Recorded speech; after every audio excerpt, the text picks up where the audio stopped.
వచ్చే ఎన్నికల్లో తెలుగుదేశం పార్టీ గెలవటం, చంద్రబాబు నాయుడు గారు మళ్ళీ ముఖ్యమంత్రి కావటం ఆంధ్రప్రదేశ్లో తథ్యం.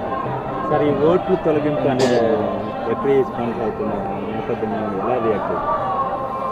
అదే బీహారీ వాళ్ళ ప్రశాంత్ కిషోర్ ఉన్నాడు కదా, వాళ్ళంతా కూడా సాఫ్ట్వేర్ టెక్నాలజీని అడ్డం పెట్టుకొని గ్రామాల్లో పంచాయతీ సర్పంచులు చేసిన వాళ్ళు, ఎంపీటీసీలు చేసిన వాళ్ళు, ఇప్పుడు కూడా ప్రజెంట్ ఎంపీటీసీలుగా ఉన్నవాళ్ళు, వాళ్ళందరూ ఓట్లు కూడా తెలుగుదేశం సానుభూతి పర్లేదు పెద్ద ఎత్తున ప్రతి నియోజకవర్గానికి సుమారు 5-10 వేల ఓట్లు తొలగించే ప్రయత్నం చేశారు. ఇప్పుడు వాటన్నిటినీ కూడా గ్రామాల్లో అందరూ ప్రతిఘటిస్తూ ఉన్నారు. అంటే అందరికీ నోటీసులు వచ్చినాయి. ఈ ఓట్లు తొలగించమని దొంగ పిటిషన్లు పెట్టిన వాళ్ళందరి మీద కూడా ఎలక్షన్ కమిషన్ కేసులు పెట్టమంటారు. అన్ని చోట్ల కూడా పెడతా ఉన్నారు. ఇది మంచి ప్రక్రియ. ఎందుకంటే ఓటు అనేది ప్రజాస్వామ్యంలో ప్రాథమిక హక్కు.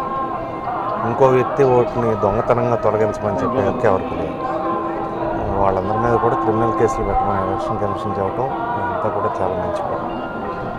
దీనిపైన తెలంగాణ ప్రభుత్వం ఏపీ పోలీసులపైన కేసులు పెట్టే పరిస్థితి ఉంది.